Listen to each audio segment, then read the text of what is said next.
Di Palestina, sekitar abad pertama, berkuasalah pemerintah Romawi. Masyarakat Yahudi di setiap kota dan desa diwajibkan untuk membayar pajak ke pemerintah.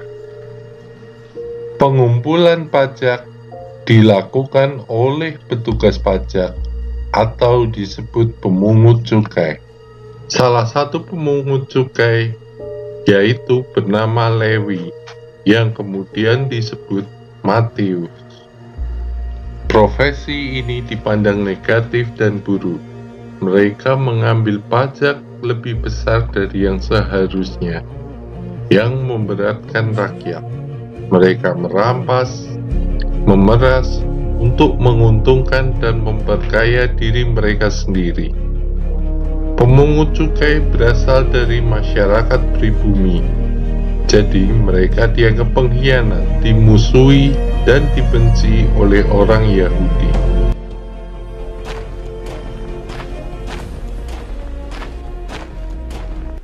Yesus pergi lagi ke pantai danau. Kemudian ketika ia berjalan lewat di situ, ia melihat Lewi, anak Alfeus, duduk di rumah cukai.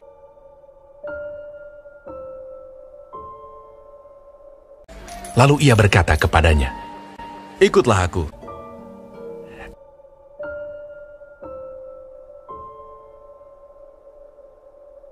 Maka berdirilah Lewi,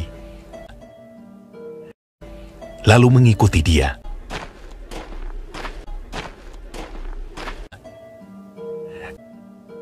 Kemudian ketika Yesus makan di rumah orang itu, banyak pemungut cukai dan orang berdosa makan bersama-sama dengan dia dan murid-muridnya, sebab banyak orang yang mengikuti dia. Pada waktu ahli-ahli Taurat dari golongan Farisi melihat bahwa ia makan dengan pemungut cukai dan orang berdosa itu, berkatalah mereka kepada murid-muridnya, "Mengapa ia makan bersama-sama dengan pemungut cukai dan orang berdosa?" Yesus mendengarnya dan berkata kepada mereka, Bukan orang sehat yang memerlukan tabib, tetapi orang sakit. Jadi pergilah dan pelajarilah arti firman ini.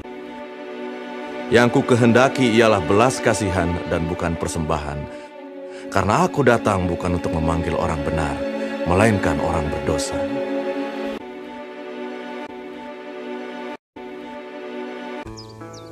Ia memanggil orang-orang yang dikehendakinya, dan mereka pun datang kepadanya. Ia menetapkan 12 orang untuk menyertai dia, dan untuk diutusnya memberitakan Injil, dan diberinya kuasa untuk mengusir setan. Ke-12 orang yang ditetapkannya itu ialah Simon, Petrus, Yakobus, dan Yohanes, anak Zebedeus, Andreas, Filipus, Bartolomeus, Matius, Thomas, Yakobus anak Alfeus, Tadeus, Simon orang Zelot, dan Yudas Iskariot.